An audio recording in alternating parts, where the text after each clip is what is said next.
અહેમદાબાદ મિત્ર ન્યૂઝની ટોપ 10 ખબરોમાં આપનું હાર્દિક સ્વાગત છે. રાજકોટ પોરબંદરમાં કોલ્ડ વેવ અને ઠંડીનું યલો એલર્ટ જાહેર. ગુજરાતના જુદા જુદા વિસ્તારોમાં ઠંડીના પ્રમાણમાં વધઘટ નોંધાઈ રહી છે. ક્યાંક તાપમાનનો પારો નીચે ગગડતો જઈ રહ્યો છે અને ઠંડી તેના જૂના રેકોર્ડ તોડી રહી છે, તો ક્યાંક ઠંડીનું પ્રમાણ એકદમ નહીવત છે. હવામાન વિભાગે સૌરાષ્ટ્રના જુદા જુદા જિલ્લાઓમાં ઠંડીનું જોર વધવાની આગાહી કરી છે અને તેમાં પણ રાજકોટ અને પોરબંદરમાં કોલ્ડ વેવ અને ઠંડીનું યલો એલર્ટ જાહેર કર્યું છે. ઉત્તર અને મધ્યમ ગુજરાત તથા દક્ષિણ ગુજરાતના ભાગોમાં લઘુત્તમ તાપમાનમાં 1 થી 2 ડિગ્રી વધારો થશે. જો કે કચ્છમાં આગામી સમયમાં ઠંડીનું જોર ઘટે એવી સંભાવના વ્યક્ત કરવામાં આવી છે.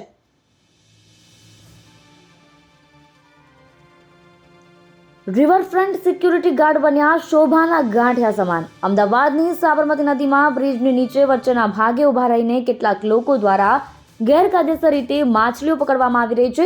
રિવરફ્રન્ટ પર વાડજ વિસ્તારથી લઈને જમાલપુર બ્રિજ સુધીના વિસ્તારમાં છેલ્લા 1 વર્ષથી ગેરકાયદેસર રીતે આ પ્રવૃત્તિ ચાલી રહી છે. કરોડોનો ખર્ચ કરી રિવરફ્રન્ટ પર સુરક્ષા માટે સિક્યુરિટી ગાર્ડ મૂકવામાં આવ્યા છે. તે પણ શોભાના ગાંઠિયા સમાન બન્યા છે. જો નદીમાં પડી કોઈ જીવ ગુમાવે તો જવાબદાર કોણ, તેવા સવાલો ઊભા થયા છે.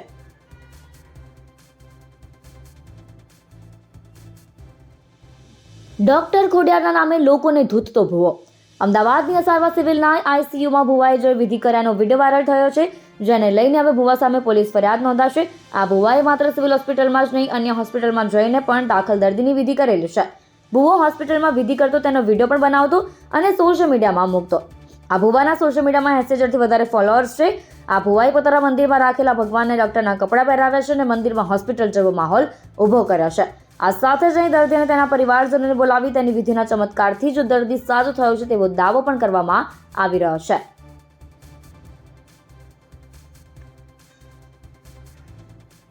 સાઉથ બોપલમાં પ્રી બુકિંગના નામે બિલ્ડરે 200 લોકોને છેતર્યા. સાઉથ બોપલમાં પ્રિવીલોન બિલ્ડકોન LAPA 3 અને 2 BHKના ફ્લેટની 2 સ્કીમ મૂકી હતી, જેના પ્રી બુકિંગ પેટે 200થી વધુ લોકોએ 15 લાખ સુધીની રકમ ભરી બુકિંગ કરાવ્યું હતું. પ્રી બુકિંગ બાદ બિલ્ડરને જમીનના માલિક સાથે કોઈ સમસ્યા થતાં સ્કીમ પડતી મૂકી હતી. એડવાન્સ બુકિંગ કરાવનારા લોકો પૈસા લેવા પહોંચ્યા તો બિલ્ડરે પોતાની હાલમાં કોઈ મૂડી ન હોવાનું કહ્યું. ભોગ બનેલા લોકોનું કહેવું છે કે 200થી વધુ લોકો પાસેથી 40 કરોડથી વધુ ઉઘરાવ્યા હતા. છેતરપિંડીનો ભોગ બનેલા લોકોએ SP ઓફિસમાં રજૂઆત કરી હતી. કેટલાક લોકોને ચેક આપ્યા છે, પરંતુ તેમાંથી ઘણાના ચેક બાઉન્સ પણ થયા છે.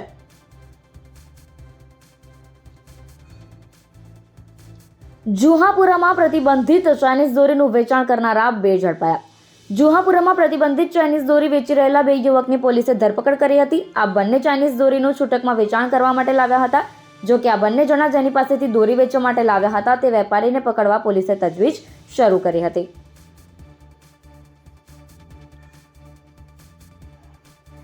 અગિયાર વર્ષમાં રિવરફ્રન્ટના વોકવે પરથી 1869 નદીમાં ઝંપલાવી આપઘાત કર્યો. રિવરફ્રન્ટ વોકવે પરથી નદીમાં કૂદી છેલ્લા 11 વર્ષમાં 1869 લોકોએ આપઘાત કર્યો છે, જેમાં 1586 એટલે કે 85% પુરુષ છે, જ્યારે 466 લોકોને આપઘાત કરતા બચાવી લેવામાં આવ્યા છે. તો રિવરફ્રન્ટ પર પ્રતિ કિલોમીટર એરિયામાં સિક્યુરિટી ગાર્ડ મુકાયાની વાતો કરાઈ છે. જો કે નદીમાં કૂદતા લોકો કોઈ નાગરિકને બચાવવામાં સિક્યુરિટી સફળ નહીં હતી, તો ત્યાં ફાયર બ્રિગેડને જવાબદારી સોંપાઈ છે. ત્યાં તે હાજર હોય છે કે કેમ તે પણ શંકાના દાયરામાં છે. 2022માં 155 અને 2023માં સૌથી વધુ 158 લોકોએ રિવરફ્રન્ટ નદીમાં કોઈ મોતની છલાંગ લગાવી હતી. સાબરમતી નદી બની મોતની નદી.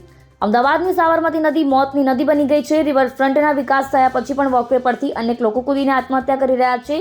શહેર કોંગ્રેસના લઘુમતી સેલના કાર્યકારી પ્રમુખ અને એડવોકેટ અતિક સૈયદે કરેલી RTIમાંથી માહિતી બહાર આવી છે કે સાબરમતી નદીમાં કૂદીને ડૂબી આત્મહત્યા કરવાથી 247 મહિલાઓ, 1586 પુરુષો, 36 બાળકો મળી કુલ 1869 લોકોના મૃત્યુ થયા છે.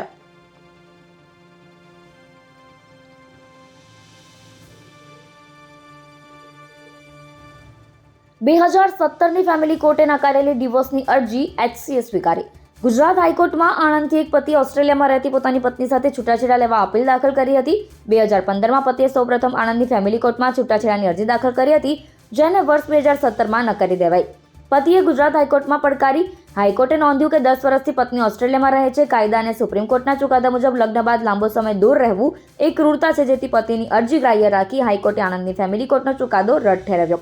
પતિની છૂટાછેડાની અરજી ગ્રાહ્ય રાખી ઉપરાંત પત્નીએ કોઈ નિભાવ ખર્ચ અંગે અરજી કરી નહોતી તેમજ તે નાણાકીય રીતે સક્ષમ હોવાથી તેને કોઈ નાણાકીય સહાય આપવાનો પણ હુકમ હાઈકોર્ટે નહોતો કર્યો.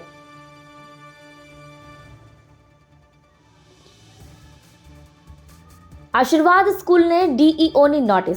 ગુજરાત માધ્યમિક અને ઉચ્ચતર માધ્યમિક શિક્ષણ બોર્ડની ધોરણ 10 અને 12ની પરીક્ષા ફેબ્રુઆરી મહિનાના અંતમાં યોજાવાની છે. આ બોર્ડની પરીક્ષાના ફોર્મ ભરવાની શરૂઆત થઈ ચૂકી છે. ત્યારે વટવાની આશીર્વાદ હિન્દી હાઈસ્કૂલે વિદ્યાર્થીઓ પાસેથી બોર્ડની ફી પેટે 800 રૂપિયા લીધા હતા. જોકે નિયમ મુજબ વિદ્યાર્થીઓએ બોર્ડની ફી ભરવાની નથી હોતી, માત્ર વિદ્યાર્થીઓ પાસેથી જ બોર્ડની ફી લેવામાં આવતી હોય છે. આ અંગે ડીઈઓને જાણ થતાં સ્કૂલે નોટિસ ફટકારી તમામ વિદ્યાર્થીઓની ફી પરત આપવા આદેશ કરવામાં આવ્યો છે.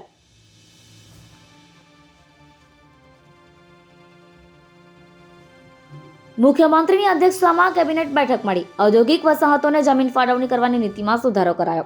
મુખ્યમંત્રી ભૂપેન્દ્ર પટેલની અધ્યક્ષતામાં કેબિનેટ બેઠકનું આયોજન થયું હતું. આ બેઠકમાં રાજ્યની પ્રવર્તમાન સ્થિતિ અંગે ચર્ચા વિચારણા કરવામાં આવી હતી.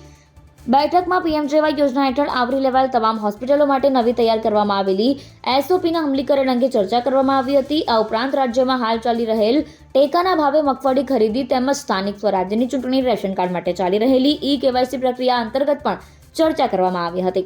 તમામ ચર્ચા સંદર્ભે પ્રવક્તા મંત્રી ઋષિકેશ પટેલે મીડિયા સમક્ષ માહિતી આપી હતી. અહેમદાબાદ મિત્ર ન્યૂઝની યુટ્યુબ ચેનલને સબસ્ક્રાઇબ કરો અને બેલ આઇકન જરૂરથી દબાવો, જેથી મહત્વના સમાચાર આપના સુધી જલ્દીથી પહોંચે.